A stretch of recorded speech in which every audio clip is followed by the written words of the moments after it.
Imagine living your life after 50 and feeling energized and excited about your future. Welcome to the Women in the Middle podcast, the podcast for women who are ready to figure out what they want and create the life they deserve.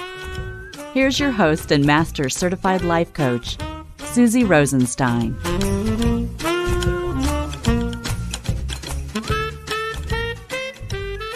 Hey there, welcome back to the podcast, Women in the Middle. I'm your host, Susie Rosenstein, and I am so glad to be with you here again for this week's episode, which is another interview in my series called Getting Real with Women in the Middle. Getting Real introduces you to real-life women in the middle who have made a big change and figured out how to love their midlife. Today's interview is not in my cedar closet. It's with my guest in her home in Toronto. In her kitchen, actually. And I mention this because you might hear a few unusual noises here and there. There might even be a sound that sounds a little bit like a smoke detector. No worries. It is just a pet African gray parrot named Congo. All right. Now, before we dive in, if this is your first episode of Women in the Middle, I'd just like to say how awesome it is that you found us and that you're here. Women in the Middle is about actionable life coaching for women in their 50s, designed to help with career boredom, career change, midlife crisis, transition, and empty nest issues, all from a mindfulness perspective. And the truth is, it doesn't really matter how old you are to get something out of this podcast, but lots of our examples and references will be related to midlife, this age and stage. What we're really doing is helping older and wiser women get excited about their lives again, because I know it's no surprise to you that getting older comes with a few bumps along the road. If you haven't done so yet, head over to www.susierosenstein.com/midlifefunk to grab your copy of my free ebook, 10 Surprisingly Simple Ways to Bust Out of Your Midlife Funk. This will totally get you going. While you're surfing around my website, you'll also see how to work with me. So if you are frustrated and stuck and know that it's time to make a change, but you aren't sure where or how to start, you should totally book a free 20-minute insight call and see how you can benefit from coaching with me. Just go to www.susierosenstein.com and hover over the About tab. You'll see free session on the drop-down menu. Click there and you can book straight into my calendar. It is super easy, and I can't wait to see your name in there so we can connect. All right, ladies, let's get going. Today's Getting Real interview is with someone I'm really excited for you to meet. She's an orthopedic surgeon with a thriving Toronto medical practice by day and a performing and recording musician with a band at night. She has totally figured out how to add to her life so her profession doesn't consume her. I'm absolutely thrilled to welcome Jackie Auguste to the Women in the Middle podcast. Jackie, please tell me a bit about what was going on in your 40s. My 40s? Oh my God. My 40s. So I just started my practice here in Toronto as an orthopedic surgeon, because when you go through school, med school, residency, fellowship, it takes for friggin' ever. So by the time you get through that, you're like 40. There isn't a guy, a girl, a frog, anybody who can get through medical school, residency, and fellowship who's not in their 40s, because that's how long it friggin' takes. Wow. So in my 40s, I had decided that now it was time to build my practice. All of my friends had already finished all of their undergrads, and they were like in business, in whatever other métier they were doing, and they had probably started already raising families, doing the things they wanted to do, buying houses, doing the mortgage, several mortgages. They were like on their third mortgage. And me, I was just like starting. So for me, I had already had a litter before I started med school, because I was early 20s when I had my first 2 kids. And then I waited until I was finished my fellowship. So that's the third thing you do becoming a doctor, before I started having my final litter, and I had another child. So I had 3 kids ranging, with a 14-year gap. And now I was building my practice, raising kids, being a single mom, because I was never good at relationships, and, working here in Toronto after growing up on a farm. So that was my 40s. And where did you grow up? Where was this farm? Camrose, Alberta. And what's that near? Nowhere. Like, seriously. So it's between Edmonton and Calgary, in the middle of nowhere. Okay, so it was a small community? Yeah, very small. So, but I am a 4th generation doctor in that community. But I did not want to stay there. I wanted to move, to a bigger city and have some more fun, do something interesting, and not just like be stuck in this whole thing that was like my birthright, where I would have to take over the same practice and sort of be in the same life that all of my forefathers had done. I was the first female that had been there. Everybody before me, the other 3 generations were all males, and I just thought, I love Camrose. It's my favorite place to be. But I wanted to bring my kids into a community where they would be able to do whatever they wanted. They wouldn't be just pigeonholed into doing figure skating and hockey and skiing, and that was it. That's so interesting. And also I want to mention that when you were in your 40s, that's where we met. That's right. So Jackie and I met because we were both in a community band. So I played saxophone in a community band, and Jackie was over there wailing away on the drums, just about a foot behind me, maybe not even a foot. I was behind her, being the heckler. The heckler, and drummers, they're just loud. I know. So we tried our best not to. Trust me. So what's so interesting is that I have several clients who are physicians, and what you said is so true, that physicians, in order to get where you're going, you need to be super focused. You need to be a high overachieving type of person. And what typically happens is that with all of this focus, lives tend not to be quite as well-rounded. No. So when did you first start to think, I don't know if just being a physician is going to be enough? Oh, very early. Pretty much right away. So I had this thing that I had goals. So in my 20s, I decided that I wanted to be some kind of professional. I wanted to have also been some kind of media person. So what I did is I decided that before I was 30, I wanted to get a degree, have children, own a house, and write a book. Oh, and I decided I want to have a TV show. All at the same time. On a cable channel about interviewing people about lifestyles, and I was like, yeah, I did everything. Woohoo! I'm good to go. And then I achieved that, and I was like, oh my God, now what? So even early on, you knew that diving into medicine, while it must have been fulfilling, I mean, you are an orthopedic surgeon, for God's sake, it still wasn't enough, that you had this other side of you that was necessary. The 30s were like, okay, so you have to be part of the family tradition. So the family business for me is medicine. So as a 4th generation physician, I felt like I needed to do that. So I did all the things for myself in my 20s. And then when I became 30, I was like, oh my God, what am I going to do now? So I went to med school. Nobody goes to med school at 30.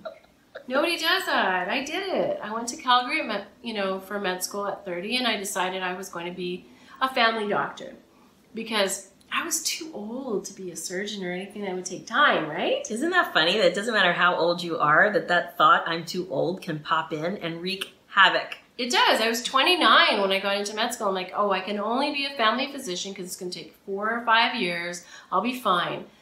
If I'm going to do any specialty, it's going to take 7 or 8 or 9 or 10 years.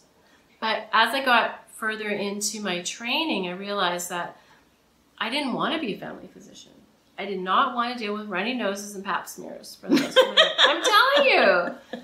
I was like a technician. I wanted to break people's bones and recreate them. And I wanted to mold people into different, positions. And it just seemed like for me as an athlete at the time, the other thing that I could do was to be an orthopedic surgeon because I could fix people that are broken and give them more function. So I went through the whole thing, and I went through a long residency training program and a long fellowship, and I came out of that at 39, pregnant. Exactly. Like shit. Sorry. It's okay. Pregnant and... Women in the middle can handle it. Oh my God. Pregnant and with a whole bunch of letters behind my name and no job. Wow. No job. No so job. were you thinking about music yet, or did that come I've always later? been a musician. Since I was 10 years old, I played the guitar. I never sang. I played the guitar, I played the piano, I played the drums, I played whatever. Whoever was the cool person in my life, I played that thing. I met a cool guy who played the sax, I played the sax. I met a cool guy who played the trumpet, I played the trumpet. I met a cool guy who played the drums, I played the drums. I mean, that was me. I was just like, well, that's cool, I can do it. And it's actually interesting because a lot of us as women, we are multi-talented, but we don't know it. That's right. But, we have all the wrong reasons for doing things. It's the thinking. It's the thinking that gets in the way. You can't do this. You're too old to do that. That's too hard. Don't, you need to stay small. Oh, that's too much. That's too much. You can't I can put just be this. I can just be Mm-hmm. that. So even when I became an orthopedic surgeon, as like one of the only female surgeons in the friggin' country, all that I could say about myself is I can run across the parking lot in heels. I was like, I can run with the boys because I can run across the parking lot in friggin' high heels. And I forgot the fact that I was winning awards for science, and I was winning awards for my research, and I was like getting job interviews, and I was doing all this stuff as a female in an absolutely male-dominated community, and still having blonde hair and being blue-eyed and not like getting my tubes tied. That's another story from a, let me tell you. We'll do that on another one. Yeah. And, becoming like a lesbian and all the things that you would have to do to not be a typical orthopedic surgeon. I was married, divorced, married again, 2 litters of kids, having been a professional figure skater and a skier, and then suddenly, being in my early 30s in this zone where now I have to start a practice. That's a business. I know nothing about business, right? Am I just going to let the guys direct everything I'm doing, or am I going to actually take control of this? And I didn't. I did not take control of it until I was 40. Okay, so what is so interesting is that I hear so much creativity in everything that you say, creativity and goal setting. So it seems like those 2 parts of your personality have always been there. So then you get knee deep into your practice. You're a successful orthopedic surgeon in Toronto. And then the next thing I know, I see you on Facebook, you're performing. You're like, you've got a rock band. There's these amazing Facebook videos and live videos. You're recording, you've got albums, and you're doing concerts. So what happened in between I'm building this practice and now you're thriving, you're an out there, you're a musician who is making it as a musician. What was going on in your brain to make that giant leap? I'll tell you, I got to, so like I was saying, at 30, I said, I have these goals to 30, and then I achieved them. I was like, what? Now what? Then I had some more goals at 40 that were totally professionally based around medicine. I'm going to do this, I'm going to do this fellowship, I'm going to get this job, etc. And then suddenly it occurred to me that I was done. I have no more goals. Wow. No, really, I was done. So I got the job I wanted. I was an orthopedic surgeon in a really awesome hospital. The first fully digital hospital in North America. I had awesome patients. I had all the OR time. I could do whatever surgery that I wanted to do. I was highly trained. And I was like, I'm cool. Yeah, I'm cool. And I'm going to say this, from a guy's perspective, I'd be like, yeah, I rock. But I was like, I am so unhappy. Wow. Like I just whatever. Like I've done everything my dad wanted me to do, my grandfather wanted me to do, my mother wanted me to do. And here I am. Okay, so great. So your funk looks a little different than a lot of the midlife funk that many of my clients want to talk to me about. Your funk was not, you weren't as confused, I think, as many of my clients are. My clients are very frustrated about goals they haven't yet achieved. And what you're talking about is you were very highly motivated, very focused, very goal-oriented. You achieved a lot of goals, and now what? And now what? So I was so unhappy doing everybody else's goals for me. So I did the family business. I did what everybody expected me to do. I ticked the boxes. So my mother used to say, check, check, check. Let's go to Tahiti. Check. Let's go to Hawaii. Check. She went to the base camp of friggin' Everest. I haven't been there, but she was like this, right? She's passed away, but she was like this. Check. I've been to the Wall of China. Check. I've not, but she was. So that was my mother, ticking my boxes. So I got to the point where, okay, I'm an orthopedic surgeon. I have a job. it's like being tenured as a professor. Right. And it's like, okay, I'm great. So now what? Well, I'm like 39 years old. What do you do? And I realized that the one thing that I was missing in my life was all the artsy stuff that's my thing. Oh, and so many of my clients talk to me about that. I'm so an artsy many of them. Yeah, you're clearly an artist. I'm not a scientist. I did shit in physics, like really bad. I don't even know how I made it into med school, to be honest. Somehow you did. I know. I do not need physics to be an orthopedic surgeon. So do you remember when you kind of went, you know what, this artsy, creative piece is not as present in my life as I need it to be? Do you remember it? When I moved to Toronto, immediately. So when I was in Calgary, I had a TV show. I was writing for The Sun, The Star. I was writing freelance stuff on medical things. That was my background. And I was having fun, I was doing a lot of things that were sort of out of the box. And every once in a while, they would ask me to do something that was totally not medical. And I would be, hosting a Klondike Days parade or something, just something fun, right? Klondike, I don't even know what Klondike is. Whatever. It's an Edmonton thing. It's an Edmonton, it's like the Stampede in Calgary. Oh, it's the okay. Edmonton thing. Okay, got it. And I was like, oh yeah, that's what I want to do. Or I started modeling. Oh my God, I modeled late. So many crazy things. But these are all arty things, artsy things.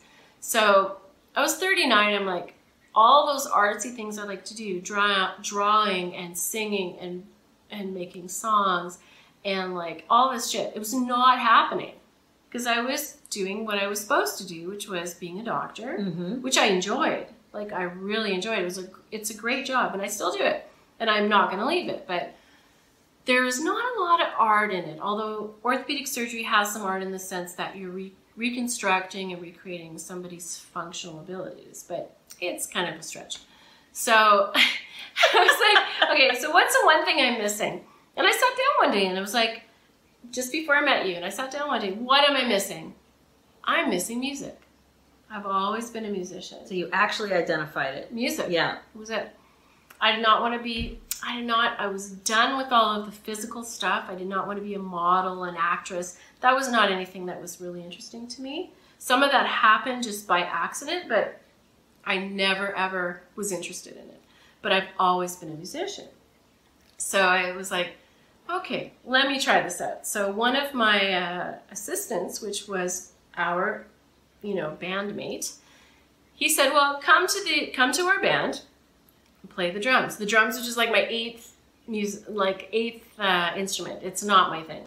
So I started as an oboist, a flautist, saxophonist, all these other things, and suddenly I'm a drummer. So that was like the last thing I'd ever done. Wow. And I'm like, cool, that's fine. She sounded so good. I mean, she was less than a foot behind me. I couldn't help but listen.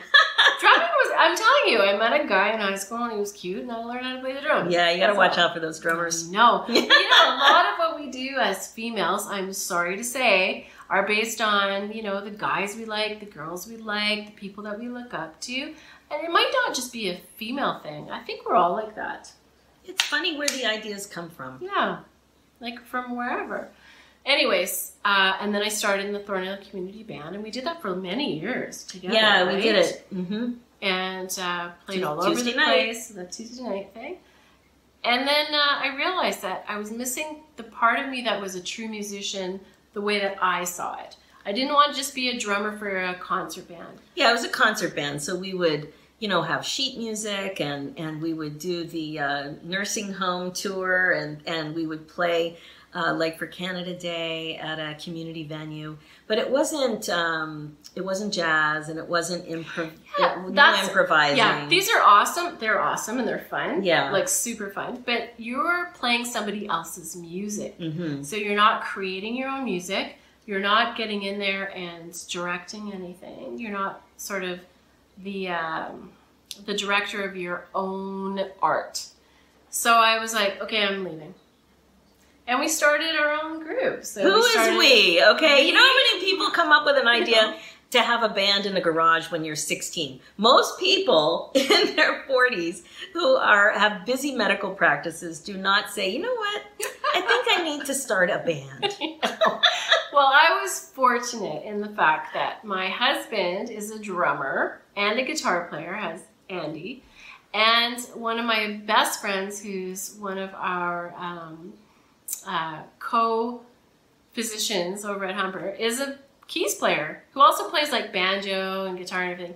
So we started a band called Across the Board because it really was. It was like people from like a crazy cross section.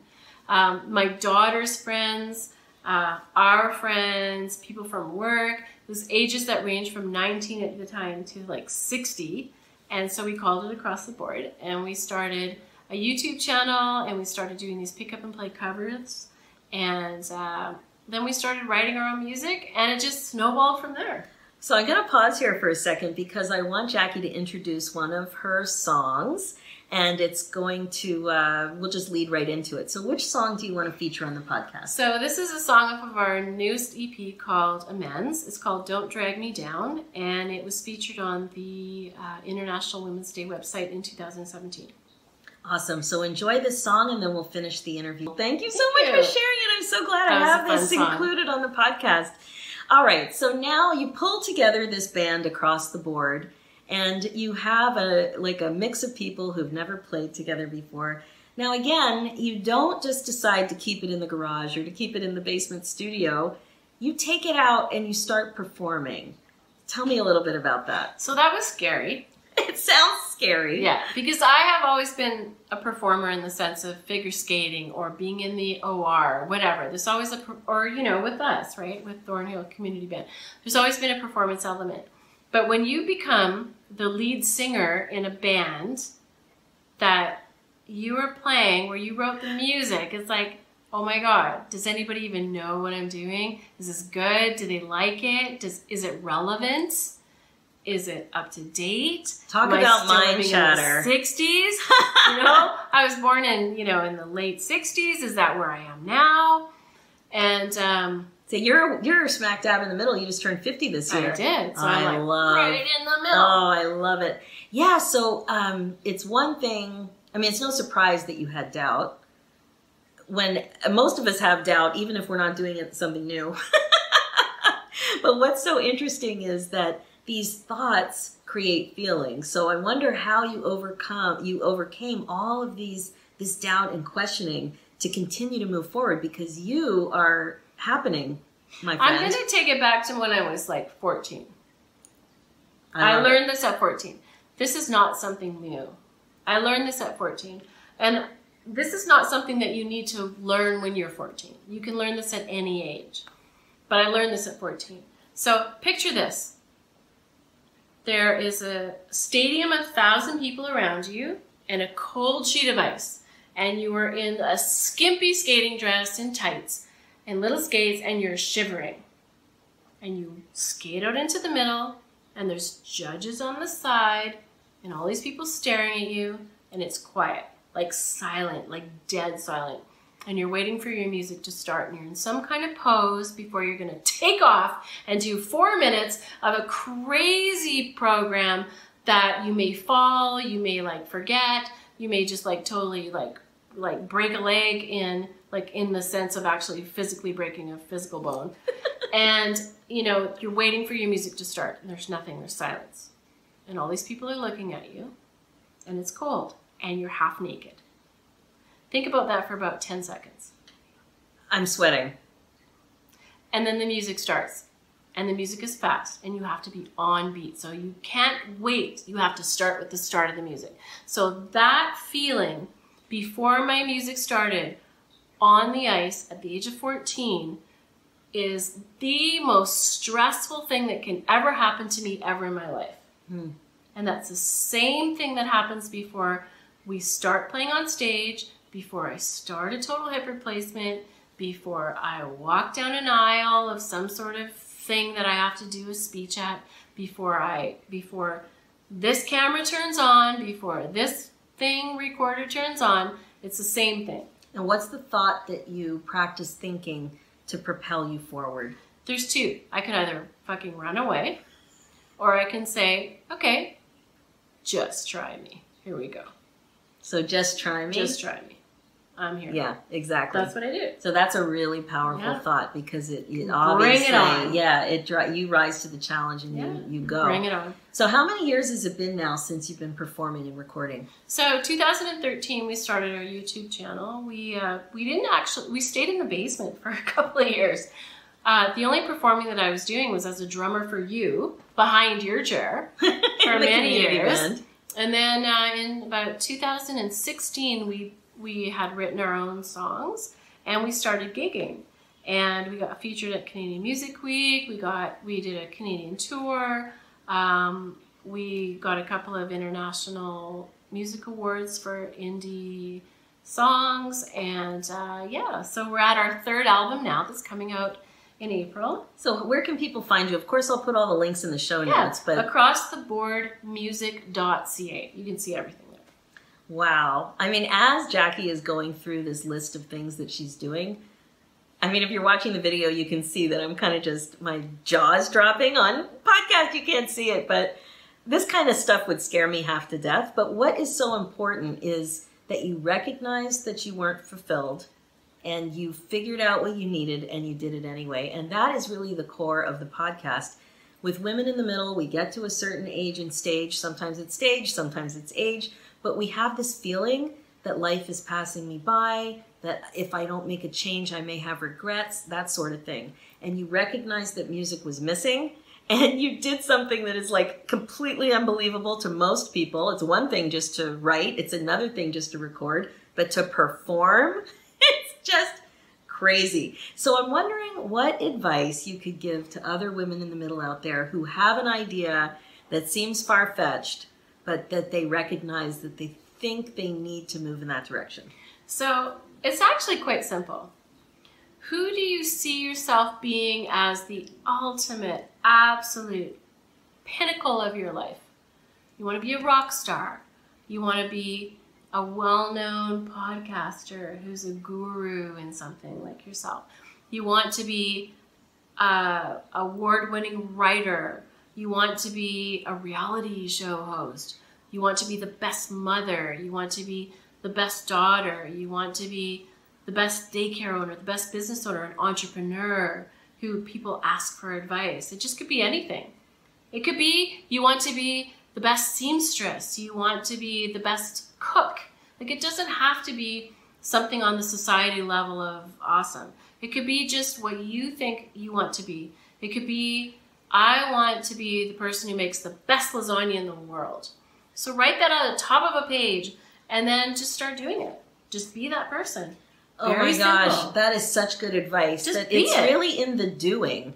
It's the doing that most of us get these ideas and we don't even take the baby step. No. But what you're talking about is really thinking about your future self. And what advice would you give your future self if another year rolled around, if 5 more years rolled around and you still weren't doing that thing, even a baby step in that direction? Yeah. That's where regrets come from. The baby steps are simple. Just start Googling who these people are that do the thing that you want to do. And then look at their history. How did they do it? And then just copy them. It's simple. It's not hard. There's a million people that have done that before you. Just keep doing what they're doing. So Tony Robbins says, if you don't like the state you're in, just be the state you want to be. Just so good. And change it. You're unhappy, you're depressed, you feel like you're in a funk. What would a person feel like who's not in a funk? And then just flip and just be that for a moment. Oh, I love it. That's such good advice. So I would like to ask you, is there anything that you would like to promote? Oh, no, not really. I just want to promote you. Oh, awesome. My God, you're the best. Well, I would like to share you guys, and I'll put it in the show notes. Jackie and I have had the best morning together. We've done something that she does regularly on her Facebook page, which is called Kitchen Sessions. So we've been cooking together, and there will be video of it. And in the intermissions of the cooking, and today we made matzo ball soup. We did. And I can't wait to eat it, because we've been waiting. So there's live music in the middle of the cooking. It's so much fun. So I will include that link in the show notes. I encourage you guys to check Jackie out. She is happening across the board, is amazing. And I just want to thank you so much, Jackie, for sharing your story with Women in the Middle. One thing we know for sure is that we are not alone. We have to stick together. We have to learn from each other. And your story is so unusual and so inspiring. So that's it for this episode. If you like what you've heard, just head over to Women in the Middle podcast on iTunes and leave me a review. Check out the show notes with more information and links at www.susierosenstein.com. Jackie, will you come back another time? Oh, for sure. But you have to come back in my kitchen. I will. We're absolutely and bring your saxophone. Oh my gosh, She's a musician. She won't tell you this, but she's a musician. I'm going to force her to fulfill the musical part of her. Whatever. What do you call it? It's my passion. That's right. My passion project. Exactly. Oh, it's so Her funny passion because project. with this podcast, I always sign off by saying, let's do one scary thing at a time, or let's do one exciting thing at a time, that we're only one thought away from doing these things. So Jackie just scared me half to death. So let's do this, ladies, one thought at a time. Thanks so much for listening. Awesome. Bye, guys.